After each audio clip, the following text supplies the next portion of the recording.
The cold wind howled across the white icy land. Snow fell hard from the dark sky. The ground was covered in thick ice, and everything looked dead and quiet. No birds, no trees, only snow. It was a lonely, frozen planet far from Earth. Inside, a small cave, half hidden by snow, an alien woman held her little daughter close. They sat near a wall of rock, their bodies shaking from the cold. The woman's name was Elia. Her skin was a soft blue, and her eyes glowed faintly in the dark. Her daughter, Lyra, was only 6 years old. She looked weak and tired. Her small hands were turning pale, and her lips were blue. Elia took a small metal piece from her bag. She tried to start a fire. Her hands were shaking. She was weak too. The fire didn't start. She tried again. Still nothing. Lyra whispered, "Mom, I'm cold." Elia pulled her close. "Just a little longer," she said softly in her alien tongue. "Stay with me." But in her heart, she was scared. They had no food left. Their water was frozen. The emergency heat pad had stopped working 2 days ago. The storm outside was growing stronger. They couldn't leave the cave. And soon, her daughter might not wake up again. Far away, across a frozen hill, a small red light blinked on a broken ship. A human pilot, Jack, sat inside the damaged cockpit. His ship had crashed the day before. His screen showed strange signals nearby. He tapped it again. A weak heat signature was coming from the mountains. It didn't look like an animal. Jack narrowed his eyes. That can't be right. He put on his jacket, grabbed his survival pack, and stepped out into the storm. The wind hit his face hard, but he kept walking. He followed the signal on his device, not sure what he would find. Maybe it was a survivor, maybe not. Either way, he had to check. Back in the cave, Elia wrapped her long arms around her daughter. Lyra was sleeping now, but her breathing was slow. Elia looked at the cave entrance. Snow was blowing in. She had no strength left to block it. Then she heard something. A crunch, a sound in the snow. Her eyes widened. She gently put Lyra down and reached for a sharp rock near her feet. Her body was shaking, but she stood and faced the cave entrance. Another sound. Closer. A shadow moved outside. Suddenly, the thick cave curtain of old cloth was pulled aside.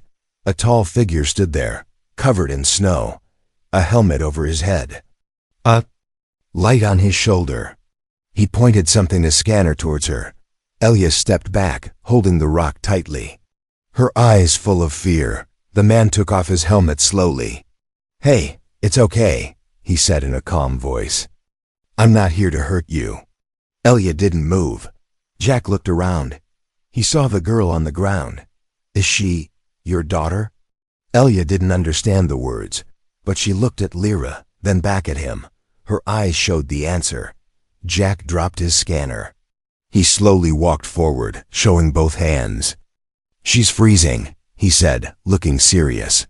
"She'll die if we don't warm her up." He took out a small heat pad from his bag and slowly knelt beside Lyra. The girl moved a little. She was still alive. He placed the pad on her chest, and warmth spread into her tiny body.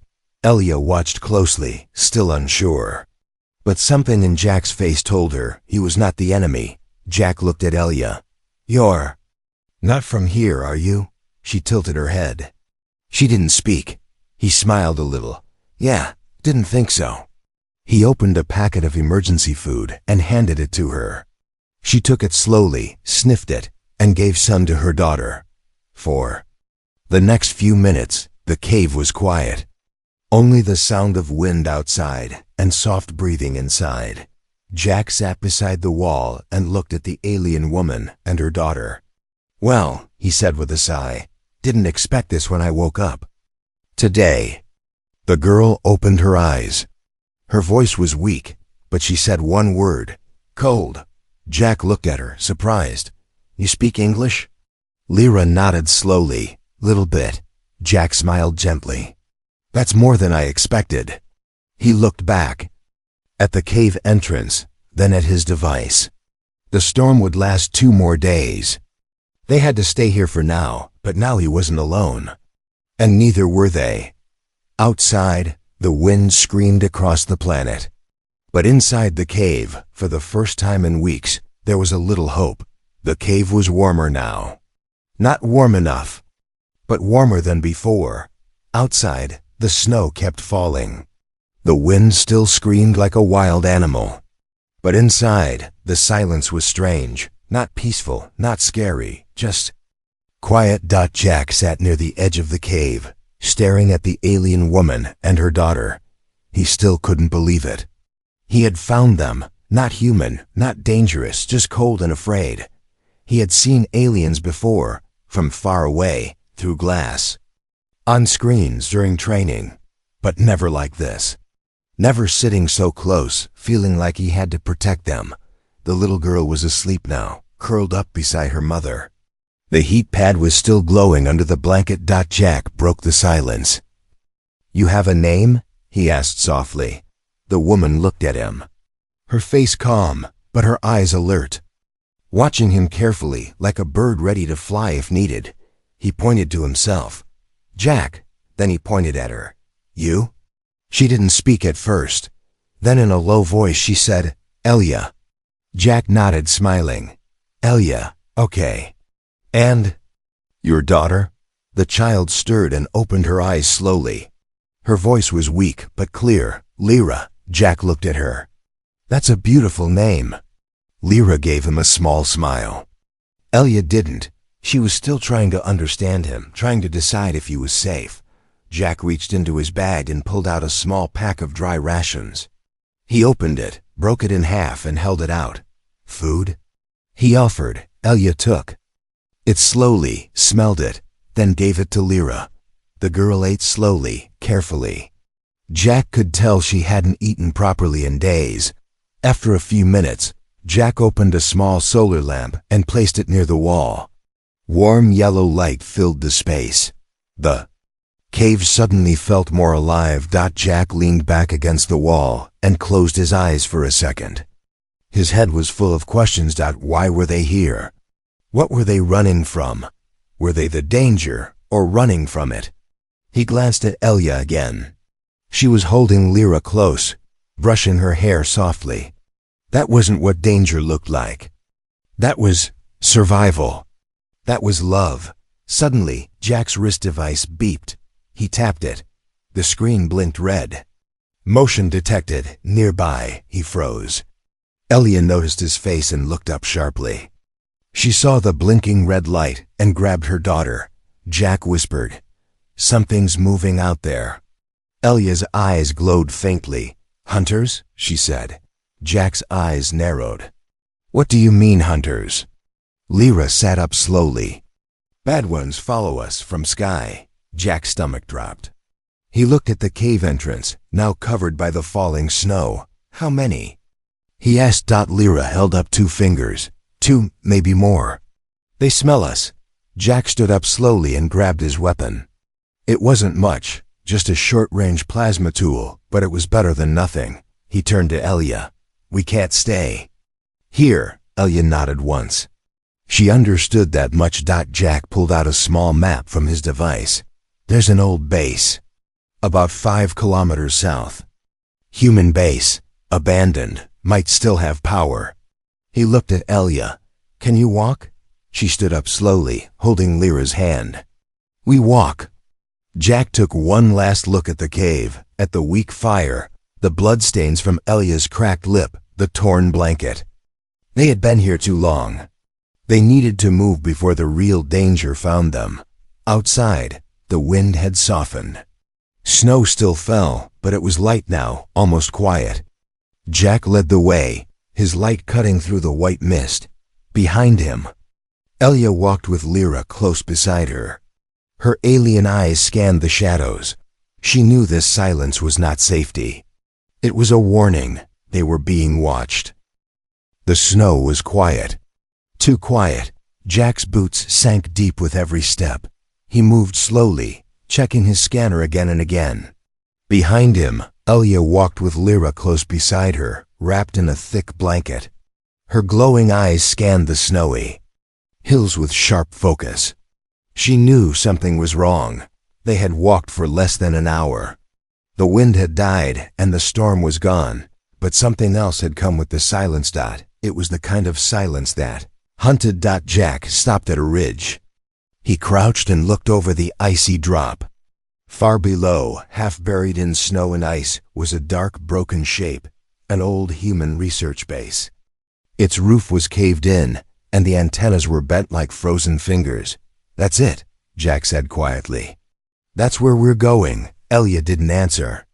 She was looking the other way, at the footprints in the snow. They weren't Jack's, and they weren't hers. They were three-toed, deep, heavy, moving fast. Jack followed her gaze. His heart beat faster. "Lyra," Elia whispered. "Stay close."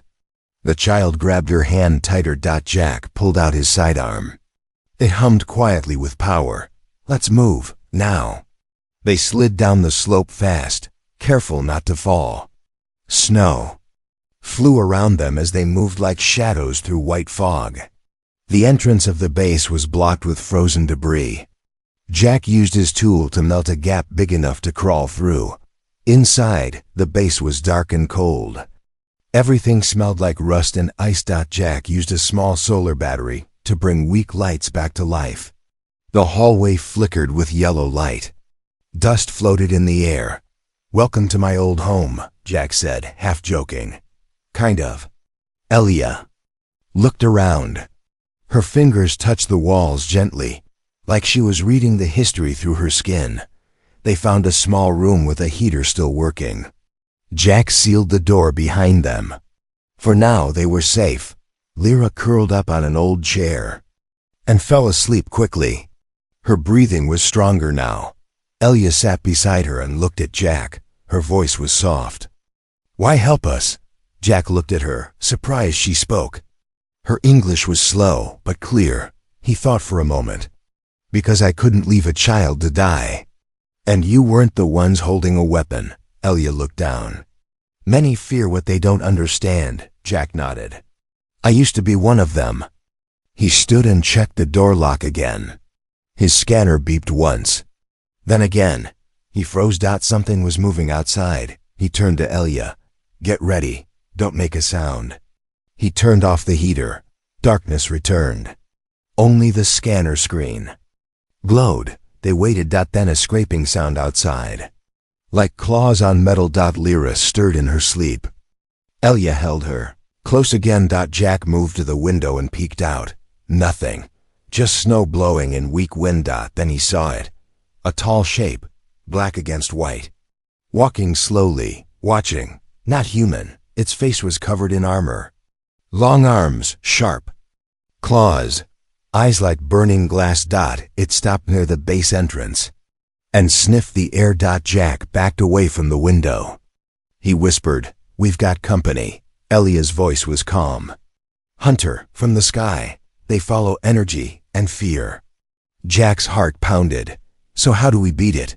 Elia stood up slowly. Her eyes glowed brighter. "Together." 10 minutes later, the hallway of the base was silent again. But in one corner, a trap was ready. Jack had wired the last working battery to overload with a spark. Elia had placed pieces of alien crystal near the door. They glowed faintly when danger was near. Lyra was hidden in a supply box under blankets. She looked scared, but said nothing. She trusted her mother. The sound came again. Closer. The hunter was inside. It moved like a shadow. Fast. Careful, silent. The trap clicked. The battery sparked, a loud bang, and the crystal flared with bright blue light. The hunter screamed. A sharp, metallic cry. Jack jumped from behind the table and fired. Plasma hit the hunter in the chest. Elia raised her hand, and for the first time, energy pulsed from her fingers. The air bent around her. A wave of invisible force slammed the creature back into the wall. It twitched, then went still. The hallway smelled like smoke. Jack was breathing hard. "Okay, Remind me never to make you mad." Elia looked at the body, then at Jack. "More will come." Jack nodded. "Then we keep moving." He looked at Lyra, who peeked out of her hiding place. "You okay, kid?" She smiled weakly. "Boom," she said. Jack laughed.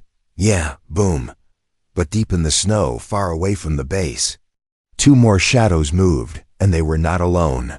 The lights were flickering again, inside the control room. Of the old human base, Jack sat alone, staring at a dusty monitor. A video file blinked on the screen. Log number 72, Project Echo. The date was 5 years old. The sender was someone Jack remembered. Dr. Lyra Mendez, a scientist who disappeared. During a secret mission, his fingers hovered over the play button. But before pressing it, he looked back. Elia was sitting near the wall, carefully wrapping Lyra in a new thermal blanket they found in a storage crate. The girl was asleep again, breathing steady, safe for now. The hallway was quiet. The hunter they had fought still lay outside, a reminder that danger was not over. Jack hit play. The screen showed a woman in a white lab coat. Her voice was tired. Behind her, alarms blinked. "If anyone finds this, Project Echo is a failure. We made contact.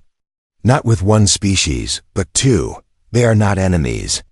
We are. We tried to control something we didn't understand. And now, they're coming." The video glitched. The woman, the one with the child. Her energy levels, off the charts. She's not just running from them. She's protecting something inside the girl. A new kind of hybrid life. A bridge, maybe hope. The video cut out. Jack stared at the screen, shocked. His mind was racing. He turned toward Elia. She was watching him now. Her eyes didn't ask questions. They already knew he knew. "You're not just running," Jack said quietly. "They're chasing her because of what she is." Elia nodded. "Lyra is both me and something more." Jack sat down across from her. "What exactly is she?" Elia looked at her daughter, a child born in silence. "Between stars, between war and peace, my people fear her. Because she is different." Jack looked confused. "She's just a child." Elia's voice became colder. "To them, that makes her dangerous." Silence filled the room again. Suddenly, the base's lights flickered off completely. A low hum echoed through the walls. The heater shut down. Jack jumped up. "What now?" He ran to the power panel. The emergency light flickered red. Outside connection detected. Elia stood, her hand on her daughter's back. "They've found us." Jack's scanner beeped again. This time the signal was stronger, more than one. 3 signatures, moving fast. "Not human." He looked at Elia. "We can't fight this many." She didn't blink. "Then we don't fight, we run." Jack opened the map again. There was one last hope, a hangar bay under the base, buried in snow. Maybe it had an escape pod. Maybe it didn't, but it was the only option. Jack grabbed a small flashlight and tossed another to Elia. They woke Lyra gently. She didn't speak, just nodded and held her mother's hand. She was getting used to running. They moved fast through the dark hallway. Every sound echoed. Footsteps, metal creaks, breathing. At the far end of the base, they found the hidden door. Jack broke the frozen lock. They dropped into the tunnel below. It was tight, full of frost and broken pipes. Jack helped Lyra down. Elia followed, looking back once. She felt something behind them, not footsteps. Thoughts, a presence. They reached the hangar bay.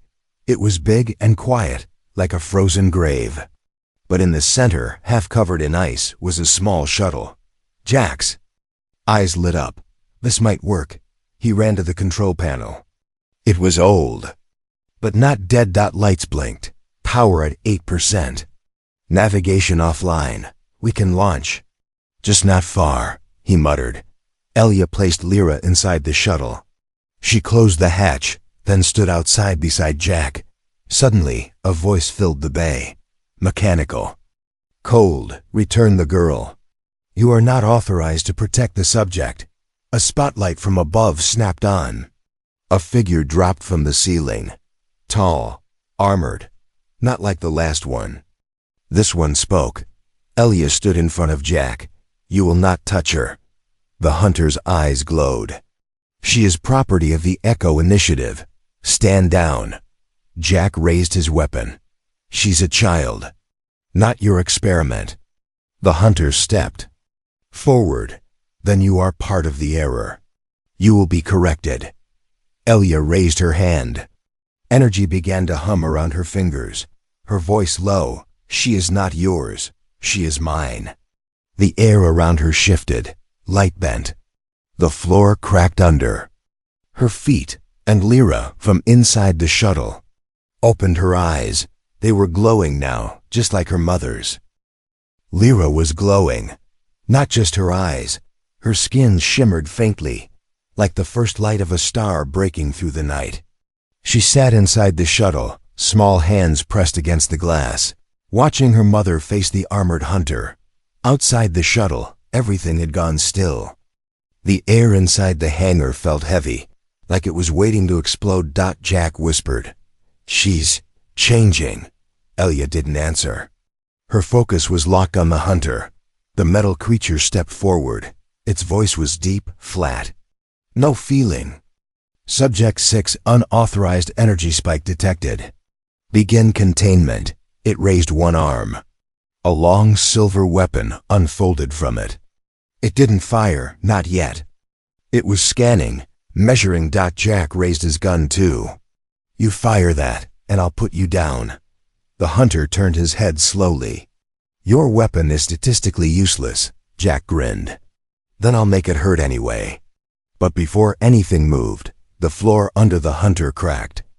A thin line of light rose up from the ground right beneath his feet. The metal creaked. Something unseen pressed down on him. Elia raised her hands, but she wasn't doing it. Her powers weren't active. Jack turned. His eyes widened. It was Lyra. She had stepped out of the shuttle, her face calm, her voice soft. Don't hurt them. The hunter jerked his head. Subject 6X returned to pod. Lyra didn't move. I'm not yours. The metal around the walls began to tremble. Dust fell. Old wires sparked. Jack whispered to Elia, She's doing this? Elia's voice was full of something Jack hadn't heard before. Awe. Yes, for the first time. Without fear. The hunter fired. A glowing net shot through the air toward the girl, but it never touched her. Mid-air, the net stopped, floated, then folded in on itself, like paper crumpling under invisible fingers.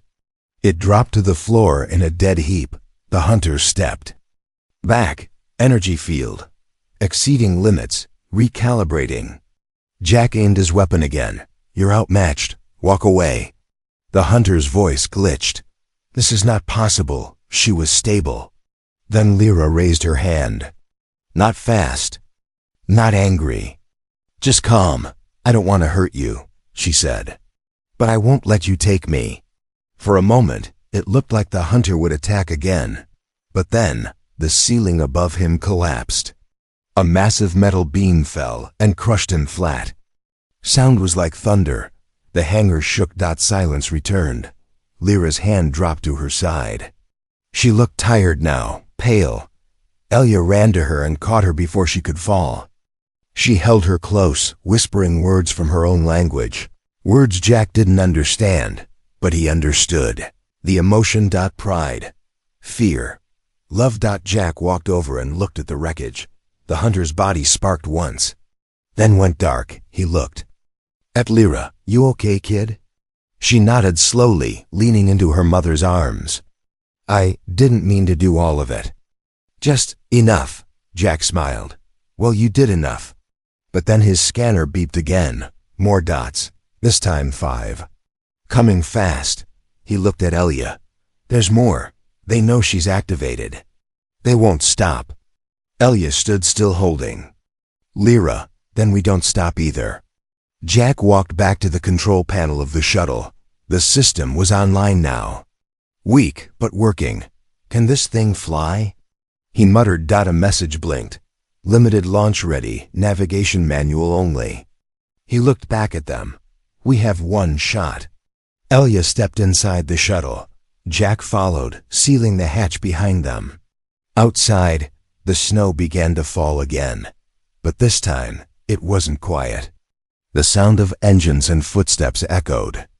Across the ice dot from the sky, small drones circled in formation. And in the distance, another ship was landing. But the shuttle's engines roared. Old metal shook and ice cracked as they lifted off, rising through a hole in the hangar roof. Blown open by Lyra's earlier burst of energy, they escaped into the clouds, just as the enemy arrived. Inside the shuttle, Jack looked back at the girl, now asleep again. He spoke quietly to Elia. What is she really? Elia looked out into the stars. She is the first. Of what comes next? Space was quiet, but Jack's mind wasn't. Inside the small shuttle, alarms blinked softly. The engine hummed with effort. The ship had escaped the frozen base, barely, but it wasn't built for long travel. It drifted now, hidden between fragments of broken satellites and dead machines in the planet's orbit. Jack stood at the window, looking down at the cold world they had left behind. Ice, snow, and shadows. Somewhere down there, they were still searching. He didn't speak. He didn't need to. Behind him, Elia sat beside Lyra, who slept under a thermal blanket. The child's skin was dim now. The glowing had stopped. But something in her breathing had changed. It was deeper. Like her body was adjusting to something new. She's changing, Jack said quietly. Elia nodded. She's evolving. Faster than I hoped. Jack turned. Is that good or dangerous? Elia's voice was soft.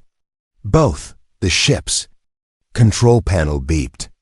A message flashed across the screen. Low fuel. Emergency drop required. Jack cursed under his breath. We'll need to land now. He scanned the nearby system. One option.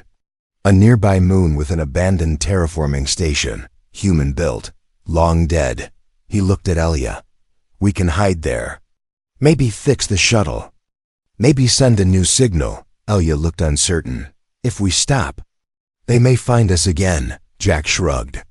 If we don't stop, the ship becomes our tomb. She said nothing. Just nodded. The shuttle descended through the gray clouds of the moon. The surface below was cracked and dry. Old metal towers leaned in the dust, like giants that had fallen asleep. Jack landed the shuttle near a half-buried outpost. The wind was thin here, but dry. No snow. No life, yet the silence felt familiar. Like danger hiding in the corners of an empty room, Jack stepped out first. His boots hit the cracked ground with a crunch. He scanned the air, radiation low, air breathable, barely. Elia carried Lyra in her arms. The girl was awake. Again, quiet, watching, thinking. Too quiet for a child. Inside the outpost, they found old supplies, water packs, dried food, a working generator. Jack got the lights online. For the first time in days, there was a moment of calm. Elia laid Lyra on a soft mat. The girl looked up at the ceiling, eyes half glowing. Something's coming, she whispered. Jack's stomach tightened. Now? Lyra shook her head slowly. Soon, Jack walked to the window. The sky above was orange, the stars barely visible. She's sensing them now? He asked. Elia looked at her daughter with both fear and wonder. She hears things we can't. Thoughts, directions, even lies. Jack raised an eyebrow. She reads minds? No, Elia said. She reads truths. Even the ones we don't admit. Later that night, Jack found a communications console in a side room. It was dusty, full of wires, but maybe usable.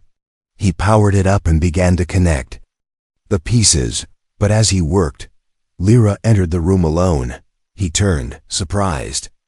"Hey kid, you should be resting." Lyra didn't answer right away. Her eyes were on the stars outside the window. "They're not just chasing me," she said. "They're afraid of what I might do."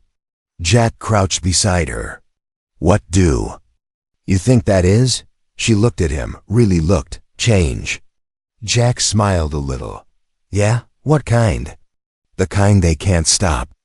Then she touched the console gently, and it turned on. Fully. Lights, power. A signal beacon blinking green.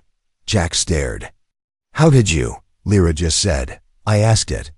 Back in the main room, Elia watched her daughter through the glass. "She's more than I expected," she whispered to herself. "More than I understand." Then her eyes narrowed. Something was wrong. She turned to the door, opened it. And there outside stood a figure, not metal, not alien, not fully human. It wore a white coat. No weapon, just a smile. "Hello, Elia," the figure said. "It's been a long time." Elia stepped back, her eyes wide. "You?" Jack ran into the room behind her. "Who is it?" Elia whispered. "The one who started all this." The figure stepped inside. Its voice calm, smooth, too perfect. "I built the first bridge between your world and mine, between fear and possibility." Jack aimed his weapon. "You with the hunters?" "I built the hunters," the figure said simply. "But I didn't send them this time." He looked at Lyra. "I came to offer her a choice." The room felt colder after he arrived. The man in the white coat stood calmly in the middle of the outpost. No weapon in his hand, no fear on his face, only confidence. Too much confidence. Jack kept his blaster pointed at the stranger's head. "One wrong move, and I paint the walls with you." The man didn't flinch. Violence is always your kind's first answer. That's why we created something better. His eyes moved toward Lyra. "She's the future. She's not yours to protect anymore." Elia stepped in front of her daughter. Her voice was firm. "You lost that right when you turned us into prey." The man's voice softened.